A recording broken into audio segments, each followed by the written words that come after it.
Why did you want to be a cosmonaut? I think that it's my childhood dream, because any child, I remember when I was a kid, I remember looking into the dark sky with stars, and it was like a magnet. After I grew up, I realized that it's not as easy to become a cosmonaut, so I picked the shortest route. I entered a military flight school. Well, I want to ask you about how you got there, but I want to start at the beginning of the story. Tell me about your hometown. Tell me what it was like for you growing up in Chervin.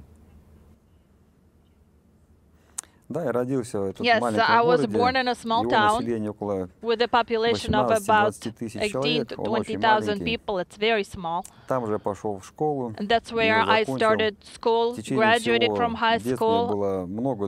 I had a lot of friends growing up, a lot of schoolmates.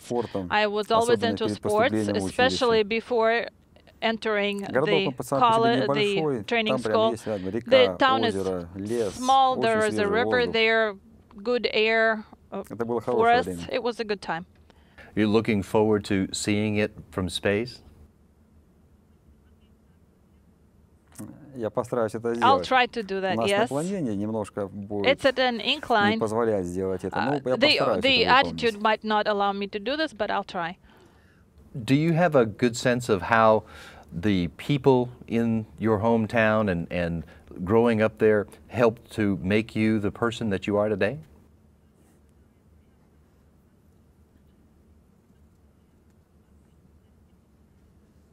Absolutely.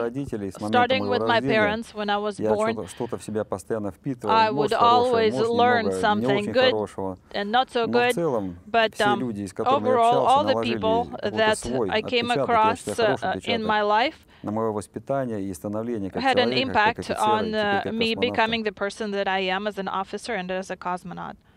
I would want to ask you now to help us better explain the path that took you from that hometown to being on the verge of launching into space. Tell me about the major steps in your education and in your professional career that have led you to become a cosmonaut.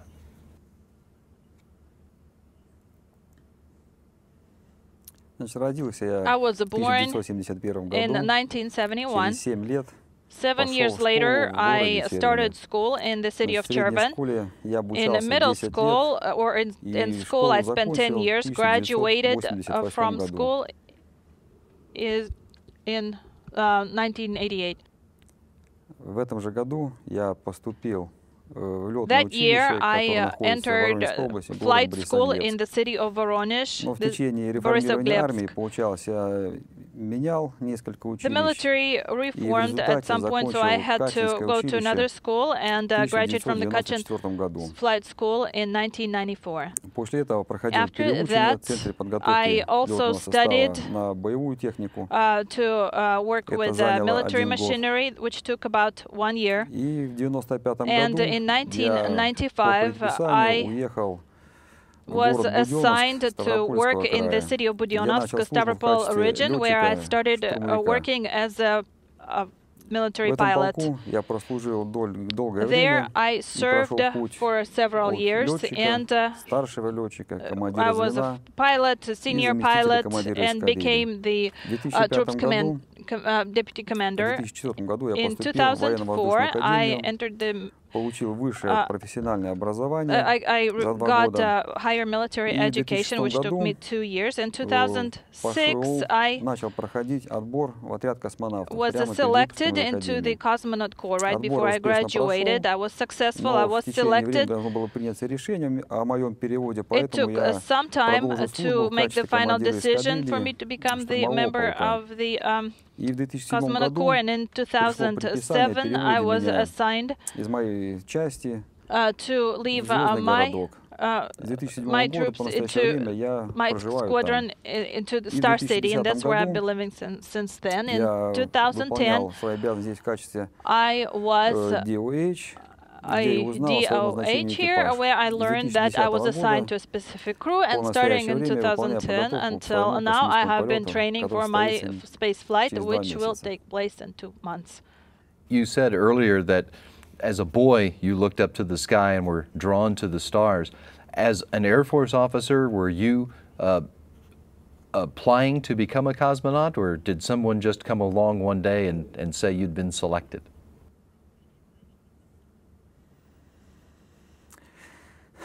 Хороший вопрос. Good question. Когда я был, не то что был, когда я работал как летчик, I worked as a pilot, as a commander. I had completely different tasks.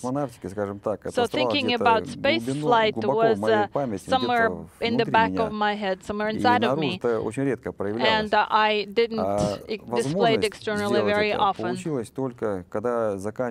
After I graduated from the military academy, I learned that there was a recruitment for the cosmonaut corps. It took me no time to make that decision.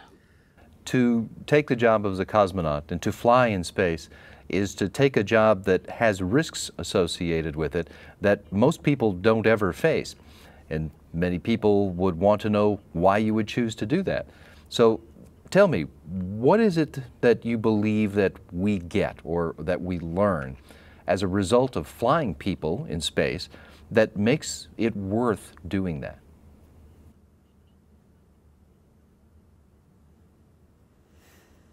Как говорят у нас в России, риск — это благородное дело. Well, we say in Russia that risk is a noble endeavor, and this is something that only a strong person can do to achieve higher goals.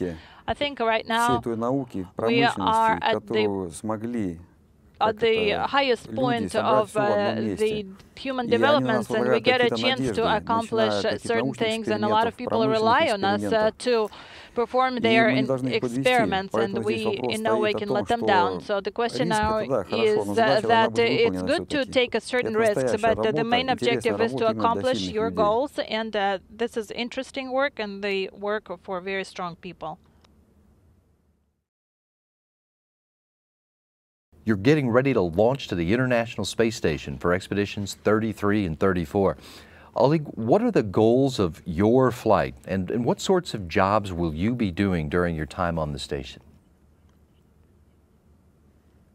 We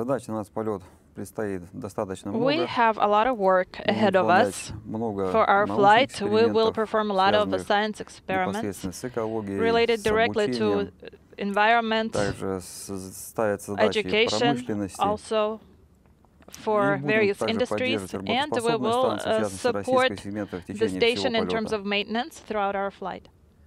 This is going to be your first trip to the space station. It's your first space flight altogether. What are you most looking forward to about this mission?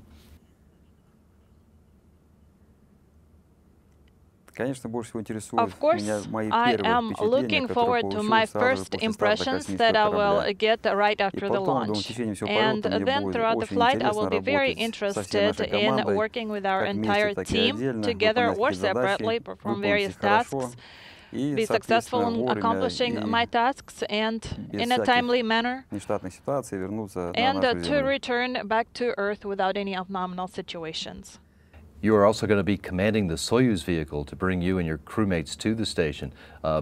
For an Air Force pilot, I imagine that is something that you're very eager to perform. Yes, it is a very interesting point for me, because for a long time I was in the Air Force, and I went from the pilot to the commander of the team, and so to become a commander of the spacecraft will be very interesting and important for me. Is it also pretty exciting to be part of a project that is bringing together expertise and assets from countries all over the world?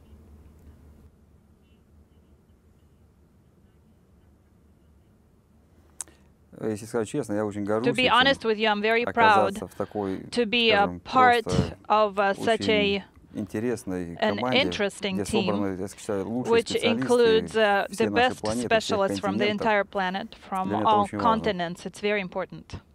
Well, let's set the stage for this flight.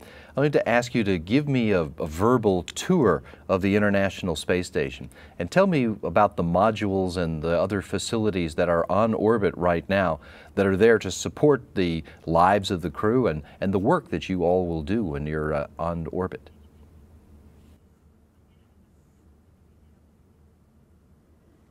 На данный момент currently, the station consists of many modules.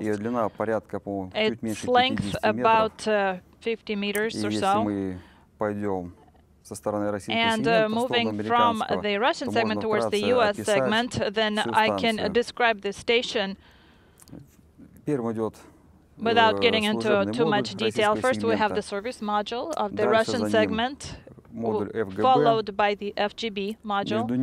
Between them, there is a MRM-2 module, which our Soyuz will be docking to, and the docking compartment, which is directed towards the Earth. After the FGB,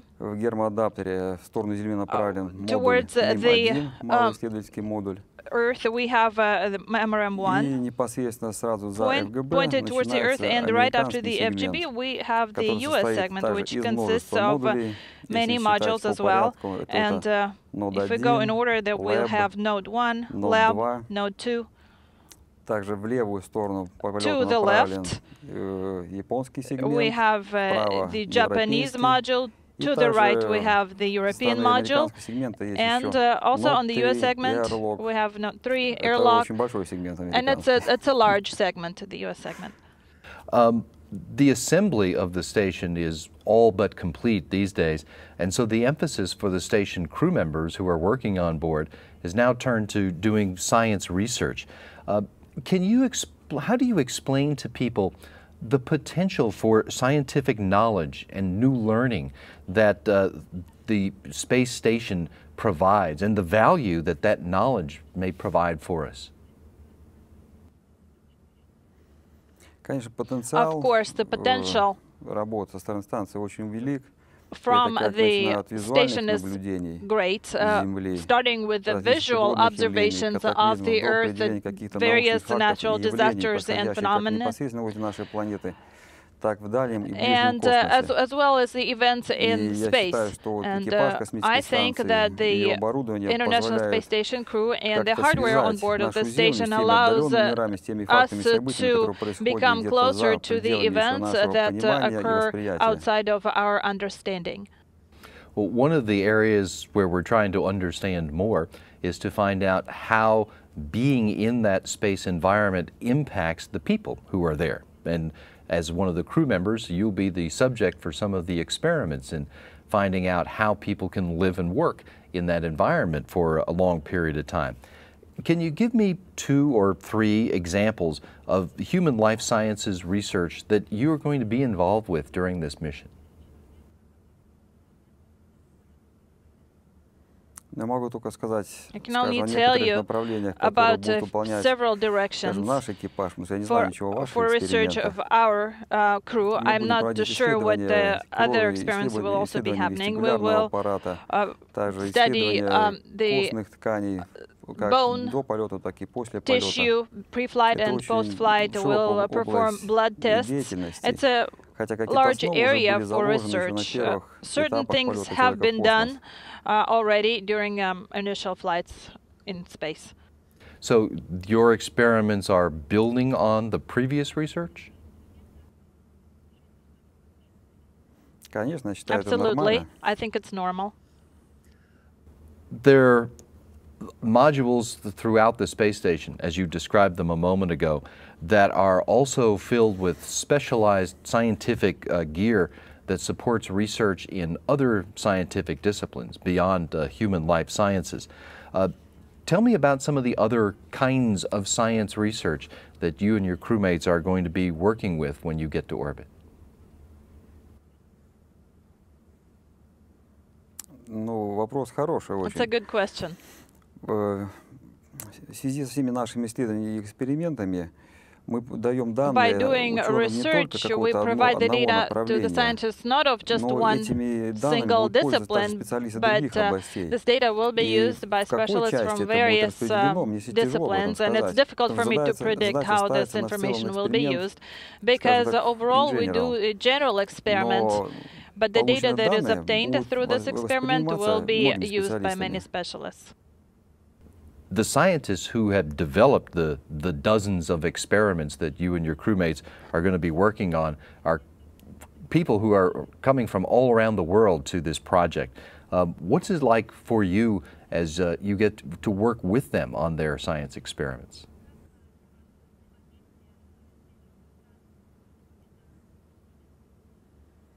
I think the interaction between scientists from different countries must exist and will continue to exist, because it is difficult to predict your own actions, much less the progress of science. It is always possible that there will be a certain link that ties various experiments together.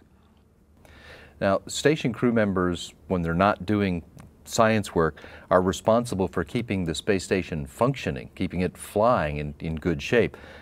Outside of that science work, what other kinds of work do station crew members do during a normal day on orbit?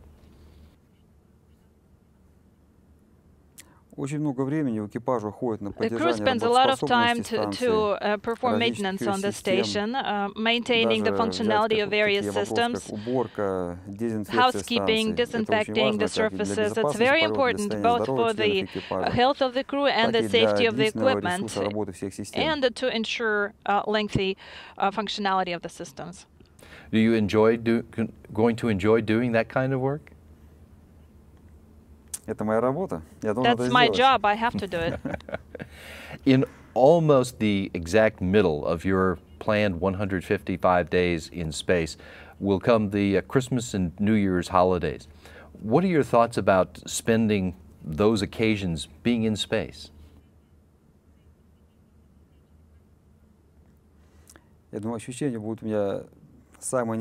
I think it will be very unusual and very interesting, because not everybody gets a chance to celebrate holidays in space, and I will be able to talk to various friends across the world and celebrate both New Year's and Christmas.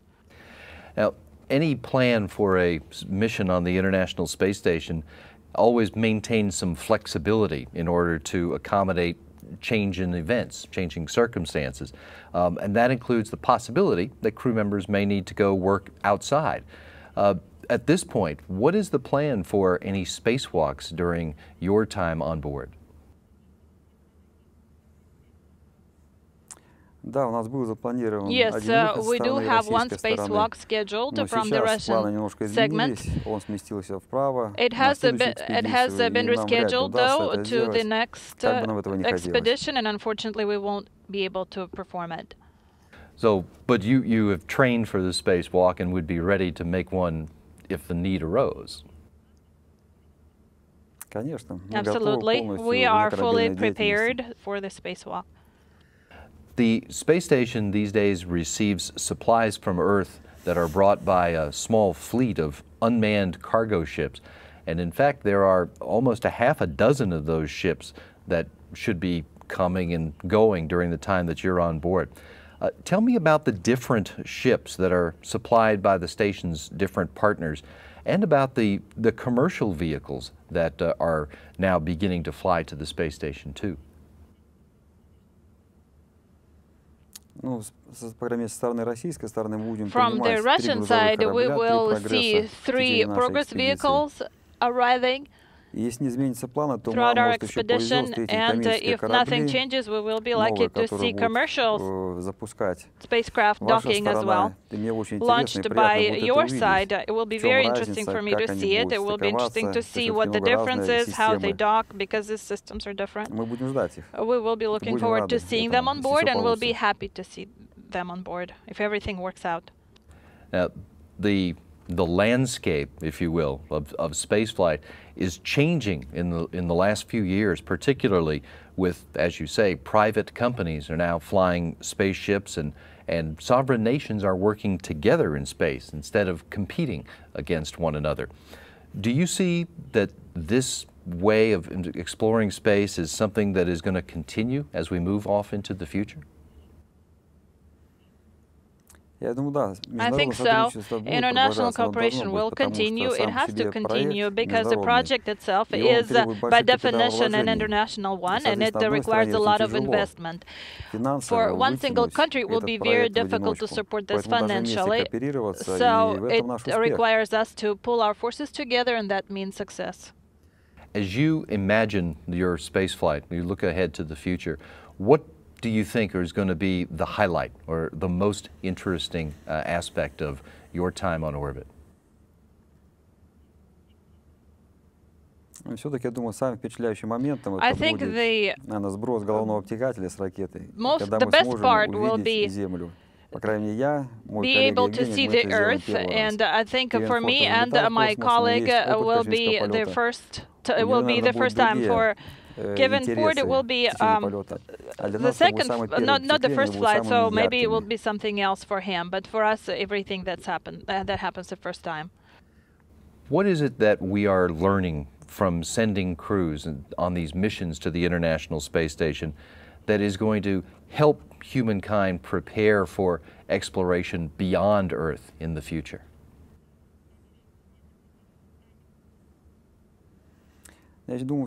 I think throughout our entire flight, we accumulate experience and knowledge, just like athletes who train to break a record. So we are preparing, and I hope that in the future we will perform a long-duration space flight, hopefully to Mars. Why not?